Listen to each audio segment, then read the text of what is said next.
ஆண்டவரும் இரட்சகருமாகிய இயேசு கிறிஸ்துவின் நாமத்தினாலே இந்த காலை வேளையில் காட் கூசிஸ் மினிஸ்ட்ரீஸின் யூடியூப் சேனல் வாயிலாக உங்களை சந்திப்பதில் பெரும் மகிழ்ச்சி அடைகிறேன். இந்த 9வது மாதத்திலே தேவ செய்தியை கேட்கிற ஒவ்வொரு தேவ பிள்ளையையும் கர்த்தர் மேன்மேலும் ஆசீர்வதிப்பாராக. அவருடைய கண்கள் நம்மேல் நோக்கமாயிருக்கிறது. அவர் நம்மோடு பண்ணின சகல வாக்குத்தத்தங்களையும் உடன்படிக்கைகளையும் நிறைவேற்ற உண்மையுள்ளவராயிருக்கிறார். அதை அப்படியே விசுவாசிப்போம். இந்த மாதத்திலே தேவனாகிய கர்த்தர் தம்முடைய வார்த்தையை நமக்கு நிறைவேற்றி அவருடைய மகிமையை நம்மேல் காண பண்ணுவார். இதை கேட்கிற ஒவ்வொருவரும் எதிர்பார்ப்புடன் அவருடைய வார்த்தைகளுக்கு கீழ்ப்படிந்து காத்திருப்போம். தேவனாகிய கர்த்தர் தாமே இந்த மாதத்திலும் அவருடைய வார்த்தையை அனுப்பி நம் மத்தியில் பெரிய காரியங்களை செய்வாராக. ஆமென்.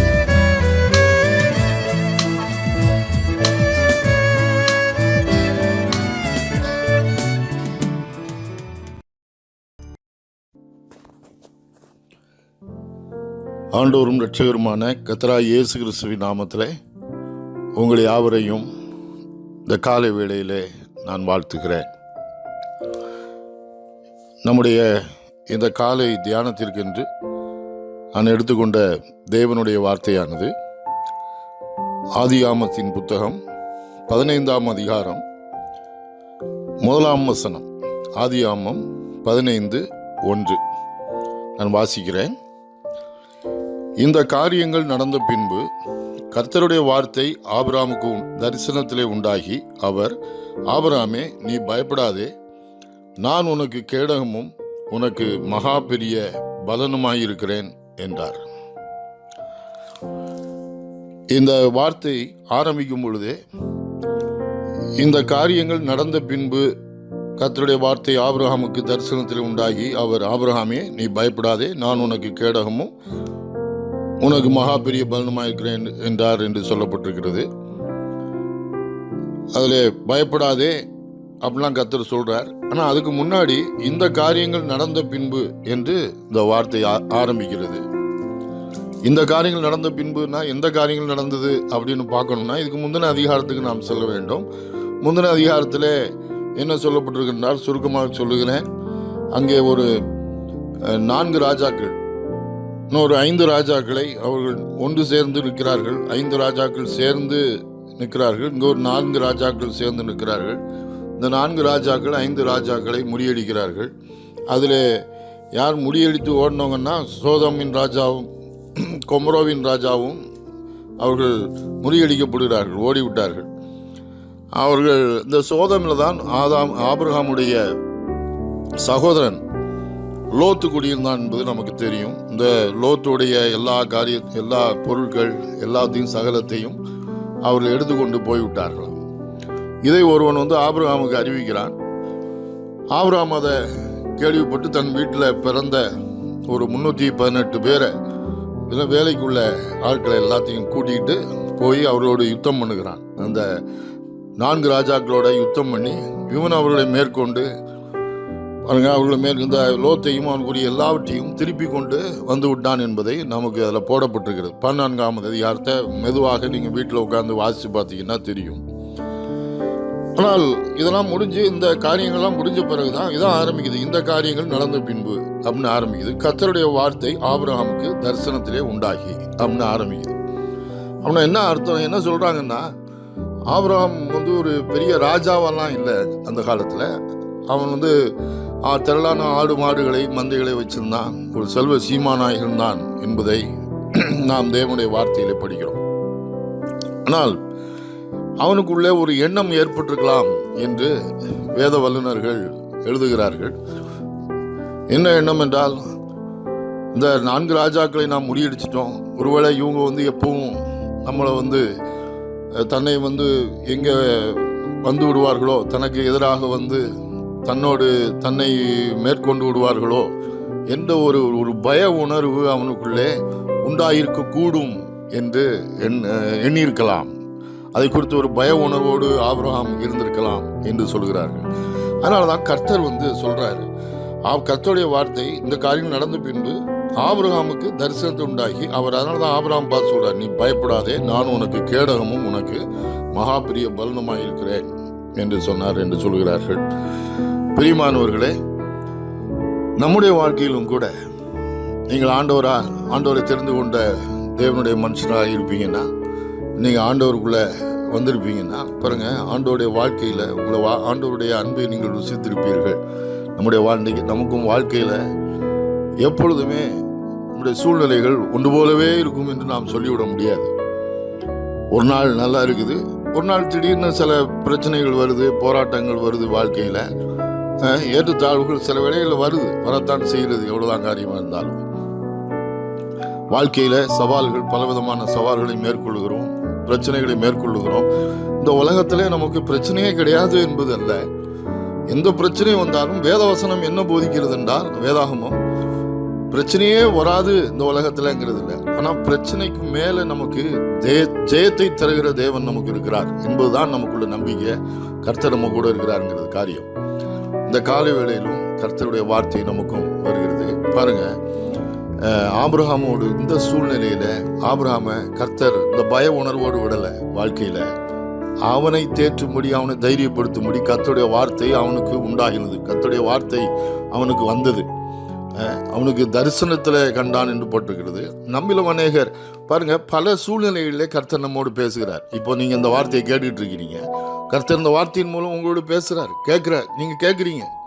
நீங்கள் அநேக வழியில் பரிசுத்த வேதாகமத்தை எடுத்து நீங்கள் படிக்கும் பொழுதே இப்படிப்பட்ட தேவனுடைய கர்த்தர் உங்களோடு பேசுகிறதை உங்களால் உணர முடியும். வாழ்க்கையில் பலவிதமான பிரச்சனைகளோடு இருக்கும்போது தேவனுடைய வார்த்தை உங்களோடு பேசும். கர்த்தருடைய வார்த்தை உங்களுக்கு வரும், பல்வேறு சூழ்நிலையில் உங்களுக்கு வரும். அப்போது கர்த்தர் நம்முடைய வாழ்க்கையில் சில வேளையில் கர்த்தரே நம்மகிட்ட பேசுகிறத உணர முடியும். இதுதான் அவங்கள சில சூழ்நிலையில் ரொம்ப பிரச்சனைகள், வாழ்க்கையில் பலவிதமான அங்கலாய்ப்புகள், பலவிதமான திகைப்புகள் வாழ்க்கையில் இருக்கும்போது கர்த்தரே நம்மகிட்டே உள்ளுக்குள்ளேருந்து ஒரு பேசுகிறதை நம்மளால் சில வேளையில் உணர முடியும். கர்த்தருடைய வார்த்தை வந்துட்டுனா அப்புறம் தைரியமாயிடும் வாழ்க்கையில்.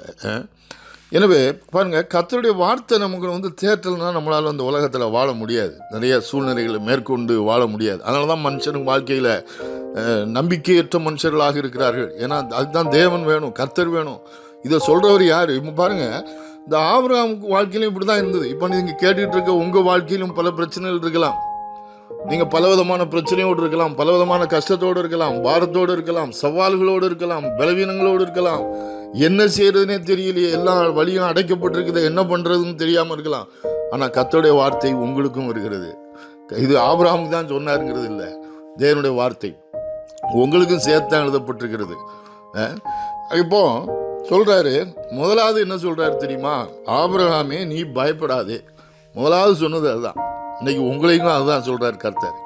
உங்க பேரை சொல்லிட்டு சொல்றாரு, நீ பயப்படாதே அப்படிங்கிறாரு. உங்களை பார்த்து கர்த்தருடைய வார்த்தை வருது.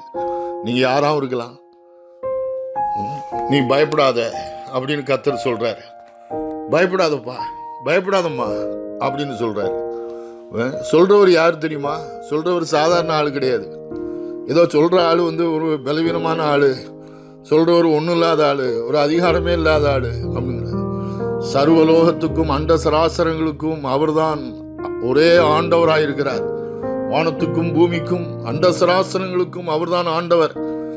அவர் சர்வ வல்லவர். அவர் அடுத்த அதிகாரத்தில் பார்த்தீங்கன்னா 2 அதிகாரம் சரி 17 அதிகாரத்தில் சொல்றாரு. அதே ஆபிரகாமை பார்த்து சொல்றாரு, ஆபிரகாமே நான் சர்வ வல்லமை உள்ள தேவன் சொல்றாரு. அப்படிப்பட்டவர், வானத்தையும் பூமியும் உண்டாக்குனவர், பேசுறவர். பாருங்க, இன்னைக்கும் கர்த்தர் சொல்றாரு, நீ பயப்படாத. வாழ்க்கையில பாருங்க, இன்னொன்னு சொல்றேன், என்னதான் தேவன் இந்த ஆபிரகாம்கிட்ட பேசுற, வானம் பூமி உண்டாக்குன தேவன் கர்த்தர் எல்லாவற்றையும் தன்னுடைய தெய்வீக கட்டுப்பாட்டின் எல்லையின் கீழ் தான் எல்லாவற்றையும் இயங்க வச்சிருக்கிறார். எல்லாம் அவருக்கு கீழே தான் இயங்கிட்டு இருக்குது. எல்லாத்துக்கும் மேலேயும் அதிகாரம் உடையவர் அவர் தான். அவரை மிஞ்சி எதுவுமே என்ன செய்ய முடியாது, போகவே முடியாதுன்னு சொல்றாங்க. அவர் சர்வ வல்லமை உள்ள தேவன். எல்லாம் அவருடைய கட்டுப்பாட்டுக்குள்ள தான் இருக்குது.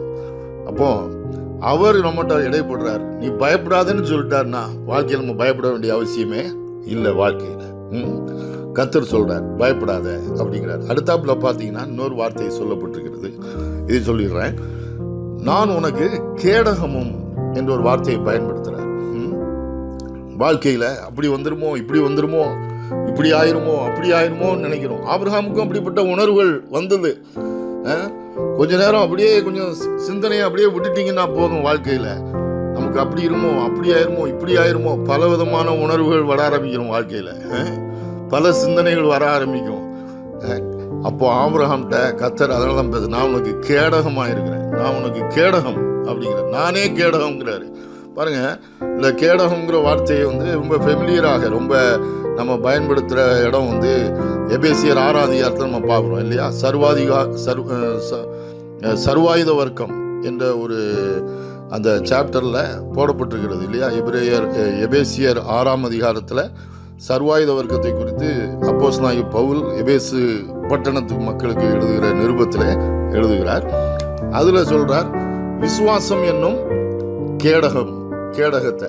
கேடகம் என்னன்னு கேட்டிங்கன்னா, பலவிதமான காரியம் நம்மளை சுற்றி நெருங்கும் போது வரும்போது அந்த கேடகத்தை பிடிச்சிட்டிங்கன்னா எல்லாமே நம்மளை எதுவுமே உணவு பண்ணாது, நம்ம எதுவுமே செய்ய முடியாது. நம்ம அந்த கேடகத்துடைய மறைவில் இருப்போம். நாம் எல்லாமே அந்த கேடகத்தில் தான் போய் என்ன செய்யுமா முட்டும். அதில் அது ஸ்ட்ராங்காக இருக்கிறதுனால அந்த கேடயம் எவ்வளோ ஸ்ட்ராங்காக இருக்குதோ அவ்வளோக்கு அவ்வளோ நமக்கு கேரண்டி, நம்மளை எதுவுமே ஒன்றும் பண்ண முடியாது. இங்கே என்ன சொல்கிறாரு, இந்த கேடயம் இதே ஒரு கேடயத்தை தூக்கி நீ புடின்னு சொல்லலை. இங்கே என்ன சொல்கிறாரு, நானே உனக்கு கேடகம், நானே உனக்கு கேடகம்ங்கிறாரு. கர்த்தரை தாண்டி எதுவும் வர முடியுமாங்க வாழ்க்கையில்? நானே நிற்கிறேன்ப்பா உனக்கு முன்னாடி, நானே நிற்கிறேன், நானே உனக்கு மறைவிடமாக இருக்கிறேன், நானே உன்னை சுற்றிலும் இருக்கிறேன், எதுவும் ஒன்று பக்கத்தில் வர முடியாது, நெருங்க முடியாது அப்படிங்கிறார் வாழ்க்கையில். பாருங்க, அப்புறம் இன்னைக்கு நிறைய பேருக்குள்ள பயம் இன்னைக்கு இல்லையா? இந்த கொரோனா வைரஸ் அப்படி இப்படின்னு சொல்லி பலவிதமான காரியங்கள், பயப்படுவதற்கு நமக்கு இந்த உலகத்தில் நிறைய காரியங்கள் இருக்கிறது. ஆனால் அப்படி ஆயிருமோ, எதுவும் நமக்கு வாழ்க்கையில நடக்காதுன்னு சொல்றாரு. அடுத்த வார்த்தை சொல்றாரு, நான் உனக்கு கேடகமும் மகா பெரிய பலனுமா இருக்கிறேன். ஐ எம் யுவர் ரிவார்டு என்று சொல்கிறார். பெலன்னு சொல்ல பலன் என்று சொல்கிறார். ரிவார்டு என்று சொல்லப்பட்டிருக்கிறது ஆங்கில வேதாகமத்திலே. ரிவார்டு, நன்மைகள், நமக்கான ரிவார்டு கொடுக்கிறவர் அவர். நல்ல ரிவார்டை நமக்கு வாழ்க்கையில நல்ல ரிவார்டுகளை கர்த்தர் நன்மைகளை நமக்கு அருளி செய்கிறார். உங்களுடைய வாழ்க்கையில உங்களுக்கு வர வேண்டிய எல்லா நன்மையையும் உங்களுக்கு கொடுக்கிறார். அவரே நன்மைக்கு எல்லா ஊற்றுக்கும் காரணர், அவரே நன்மையாக ஊற்றுக்கும் காரணராக இருந்து எல்லாவற்றையும் நமக்கு வாழ்க்கையில அருளி செய்கிறவர். வாழ்க்கையில அது எப்படி நடக்கும், இது எப்படி நடக்கும், எல்லாத்தையும் கொடுப்பார், எல்லாத்தையும் தருவார். எல்லாம் வர வேண்டியதெல்லாம் வரும், உங்களுக்கு எல்லாம் நடக்க வேண்டியதெல்லாம் நடக்கும். அதனால வாழ்க்கையில இதையும் குறித்து கவலைப்பட வேண்டாம். இதுதான் கர்த்தர் இன்னைக்கு காலை வேளையில உன்னோட சொல்றார். இன்னைக்கு காலையில தைரியமா இருங்க, நல்ல ஆண்டவரோட ஜீவிங்க, நல்ல ஆண்டவருக்காக வாழுங்க. இந்த தேவனை அறிகிற அறிவிலே வளருவோம். இன்னும் பார்த்தீங்கன்னா இதெல்லாம் ஆரம்பம்தான். இதில் இன்னும் உள்ளுக்குள்ளே போக போக அவரை நாம் அறிய ஆரம்பிக்க முடியும். அவருடைய வழிகள் என்ன, அவருடைய வழிகளெல்லாம் அறிய ஆரம்பிக்க முடியும். எனவே இந்த காலை வேளையிலும் நீங்கள் ஒருவேளை பயத்தோடும் விரக்தியோடும் இருந்திருக்கலாம். இவருடைய தெரியாது, எனக்கு தெரியாது. ஆனால் கர்த்தர் உங்கள்கிட்ட பேசுகிறார், கர்த்தர் உங்களை நேசிக்கிறார். நம்ம நினைக்கிறோம் நிறைய வேளையில் கர்த்தர் நம்மளை நேசிக்கல. இல்லை, அவர் உங்களை நேசிக்கிறதுனால தான் அந்த வார்த்தை உங்களுக்கு வருது. நீ பயப்படாதன்னு சொல்கிறார். பயப்பட வேண்டாம், நான் உனக்கு கேடகமாக இருக்கிறேன். ஆபிரகாமுக்கு நான் கேடகமாக இருந்தேன், அவனுக்கு மாத்திரம் இல்லை உனக்கும் கேடகமாக இருக்கிறேங்கிறார். இன்னைக்கு நமக்கு கேடகமாக இருக்கிறார். நமக்கு நல்ல ஒரு ரிவார்டாக அவரே இருக்கிறார். அவர் உள்ளுக்குள்ளே இருக்கும்போது நமக்கு நடக்க வேண்டியது எல்லாம் காரிய சித்தி உண்டாகும். வாழ்க்கையில் இந்த உலகத்திலும் வாழ்ந்திருப்போம், மறுமையிலும் கர்த்தர் நல்ல வாழ்க்கையை நமக்கு வைத்திருக்கிறார். சந்தேகமே கிடையாது. நாம் ஜெபிக்கலாம். அன்பின் பரலோக பிதாவே, கர்த்தராகிய இயேசு கிறிஸ்துவின் நாமத்தில் வருகிறோம். இந்த நல்ல வேலைக்காய் ஸ்தோத்திரம். இந்த வேளையிலும் இந்த வார்த்தையை கேட்டுக்கொண்டிருக்கிற ஒவ்வொரு தேவ பிள்ளைகளுக்காய் ஜெபிக்கிறேன். என்னுடைய வெவ்வேறு சூழ்நிலைகளில் இந்த காலை வேளையில் இருந்திருக்கலாம். ஆனாலும் நீர் அவரோடு பேசியிருக்கிறீர். கர்த்தாவே, பயப்படாதே என்று சொல்கிறீர். அவருடைய வார்த்தையை கொடுக்கிறீர், நேசிக்கிறீர். நான் உனக்கு கேடகமும் உனக்கு மகா பெரிய பலனுமாய் இருக்கிறேன் என்று சொல்லுகிறீர். கர்த்தர் இந்த வார்த்தையினாலே அவளை தைரியப்படுத்தும், தொடர்ந்து பலப்படுத்தும். உடைய ஆவியானவர் தாமே கூடவே இருந்து அவர்களை பலப்படுத்தி, திடப்படுத்தி, தைரியப்படுத்தி வழிநடத்தும்படி ஜெபிக்கிறேன். நடக்க வேண்டியது எல்லா காரியமும் நடக்கட்டும், வர வேண்டியதெல்லாம் வரட்டும். எல்லா தடைகள் நீங்கட்டும் இயேசு கிறிஸ்துவின் நாமத்தில். எல்லா வழிகள் திறக்கட்டும் இயேசு கிறிஸ்துவின் நாமத்தில். எல்லா வழிகளை உண்டாக்கி கொடுத்துள்ளோம். நீர் நல்லவர் என்பதை ருசிக்கட்டும் கர்த்தாவே. கூடவே இருக்கிறீர் என்ற உணர்வை கொடுத்துள்ளோம். தைரியப்படுத்தும், ஆசீர்வதியும். இயேசு கிறிஸ்துவின் நாமத்தில் ஜெபிக்கிறோம் அன்பின் பிதாவே, ஆமென்.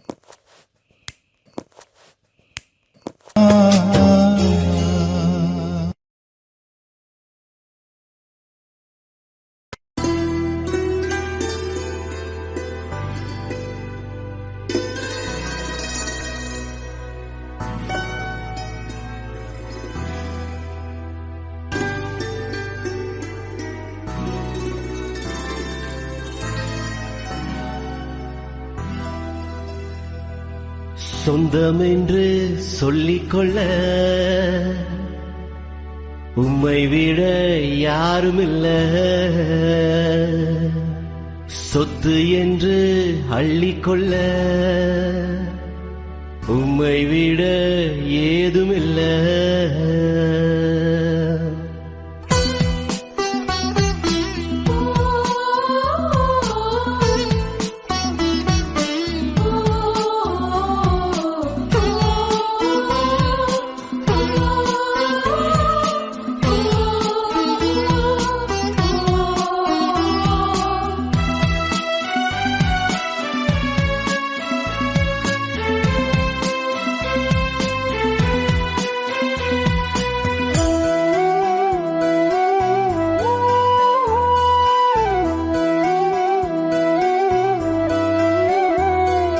சொந்தம் என்று சொல்லிக்கொள்ள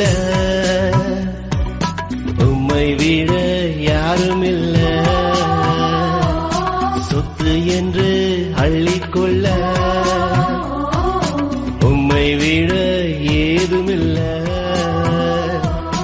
இயேசுவே இயேசுவே எல்லாம் இயேசுவே. இயேசுவே இயேசுவே எனக்கெல்லாம் இயேசுவே. சொந்தம் என்று சொல்லிக்கொள்ள உம்மை விட யாருமில்ல. சொத்து என்று அள்ளிக்கொள்ள உம்மை விட ஏதுமில்ல.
உம் தழும்புகளால் நான் சுகமானேன்.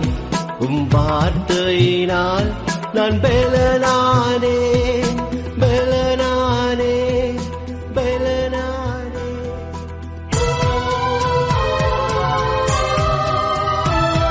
உம் தழும்புகளால் நான் சுகமானேன். உம் வார்த்தையினால் நான் பெலனானே பெலனானே பெலனானே.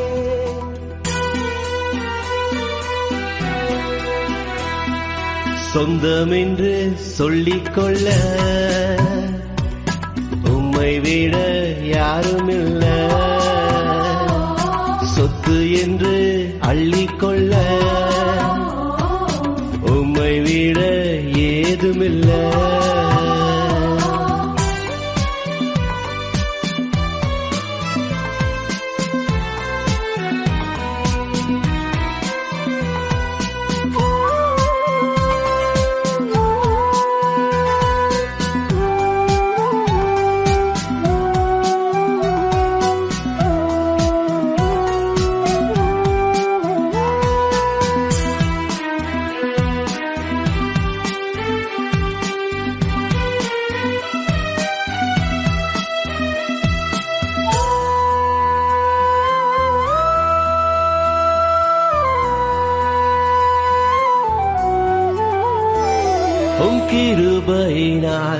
நான் பிழைத்துக் கொண்டேன்.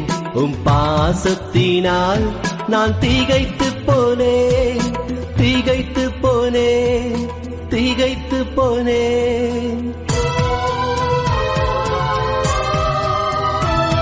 உம் கிருபையினால் நான் பிழைத்துக் கொண்டேன். உம் பாசத்தினால் நான் திகைத்து போனேன், திகைத்து போனேன், திகைத்து போனேன். சொந்தமென்று சொல்லிக்கொள்ள உம்மை விட யாருமில்லை. சொத்து என்று அள்ளிக்கொள்ள